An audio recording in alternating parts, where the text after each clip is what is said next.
దశరథుడికి సంతానం లేదు. దేవతల్ని యాచించవలసి వచ్చింది. ఆయన తాత దిలీప చక్రవర్తి సంతానం లేదు. వశిష్ఠుడి దగ్గరికి వెళ్ళాడు. వశిష్ఠుడు ఏం చేస్తాడు?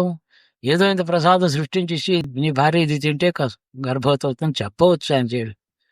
అందులో కూడా వశిష్ఠుడు అంటాడు, దానికి కావలసిన పుణ్యం నువ్వే సంపాదించుకో, నేనెందుకు ఇస్తాను? నేను ఇవ్వడం, నువ్వు తీసుకోవడం ఏమిటి? పుణ్యం చేత బిడ్డలు కలుగుతారయ్యా, సంపాదించుకో. ఏం సంపాదించుకోమంటారు నన్ను? దాన ధర్మాల విశేషం. రాజు చేసేది దానం కాదు, ప్రజల సొమ్మతి, గుర్తుపెట్టుకోవాలి. రాజు దానం చేస్తాడా?